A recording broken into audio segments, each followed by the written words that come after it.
U.S. women's soccer team brought it home and are World Cup champions. It was a dominant performance. I happen to have my flag in hand. By the offense, they beat Japan 5-2. Carly Lloyd put on a show early, becoming the first woman and just second player ever to score 3 goals in a final. I also remember them saying it was the fastest hat trick ever. Yeah, I mean, 15 minutes? It happened so quickly. One of them even came on that shot from midfield, which was crazy. As you can imagine, there were celebrations all over the world, including a watch party at National Harbor. The fans were loud, rambunctious.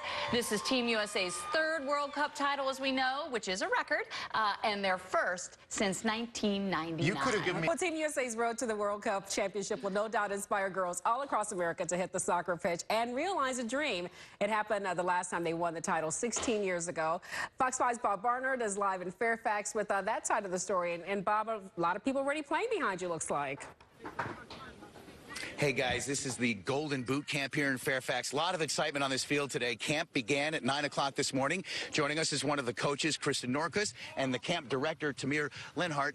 Tamir, first of all, when you were watching that last night, I mean, you've been smiling all day. How exciting was that for you to see and for soccer players, girls especially, in this country? It was unbelievable. I almost pinched myself to see if it was right, 4 goals in the first 20 minutes. But I wasn't surprised because soccer in this country is unbelievable. It's progressing in the past 17 years since we started it, and from the '94 World Cup almost 20 years ago, you can see the progress of women's soccer. We have half of our clients, half of our players are women, and we have 20-30 female coaches that shows how the women's soccer developed. And here you got scrimmaging boys and girls together, right, Chris? And that doesn't surprise you. And tell me about when you saw the win last night. How exciting was that for you? Well, I mean, they made history. That's what it's about. It's watching them and it's making history. And they went out and, you know, they did it. They got that 3rd star, and that means a lot to them, to the 23 women who did it, but even more for the country and women's soccer in general, because it shows girls that you can do it. And it's just, it's passion and it's emotion, and it's showing them that, you know, it's okay to get emotional over those wins and those games, because it's an entire nation is being emotional with you. And you see here, we've got younger girls playing over here. They're doing a little, you know, clinic and what have you. We've seen soccer has been a very popular sport for kids for a long time, though. Have you seen it change, though, Kristen, in terms of the intensity, the love, the quality of play for these girls? Oh, absolutely. I mean, it's changed so much in even the past 3 years as opposed to 17. I mean, you know, before you went out and you played with the guys because you didn't have anywhere else to play. I mean, you know, the clubs around had male teams, but they didn't have female teams, and now, you know, the female teams are coming for the clubs, for youth as well. And, you know, when I graduated from college 5 years ago, there was no professional league. So, I mean, you were either good enough to be national or you weren't. And you were done. Yeah, you were done. You couldn't do anything. But now with the NWSL and the local team Spirit in Germantown, I mean, teams, girls can have that dream to, you know, go to college, get a scholarship, and progress from not just college to national, but college to professional to national. And it's just that it's created that extra step, and there's so much more. Because, I mean, you think about it, you've been playing one sport for 22 years of your life. There's nothing that you don't know better than that. I mean, you've done it your entire life, and it's one of the only things you really know how to do besides walking and talking.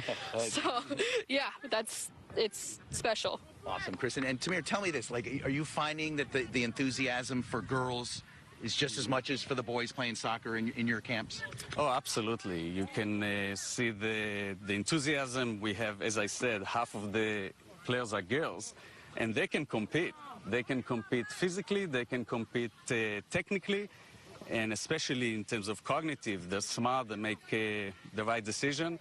They're not intimidated by the boys, and it shows a lot, and it's progressive. It happens slowly with the World Cup, the first win in '99, the second win, the Olympics, which made a big difference. And I think now you're going to see a huge difference in participation, in level, and it's just going to progress. And for us, it's a pleasure. It's what we try to do for almost 20 years, to get soccer to develop in this country, and I think it's happening. It's awesome. For boys and for girls, and hopefully the next thing will be for the men to win the next World Cup. All right. One thing at a time. One thing at a time. We'll celebrate the women. As we leave you guys, take a look. I mean, these girls are playing with the boys and doing just as well as they are, and as enthusiastic and sweating it up and mixing it up. And Kristen and Tamir, thanks. We're at the Golden Boot Soccer Camp in Fairfax, and the rain is holding off, and the kids are playing, guys. They're in that age where they will play in the rain. They will play in the mud. They will play no matter what it takes to get out there on the pitch and enjoy it. Good to see that happening. Absolutely. Thanks, Bob.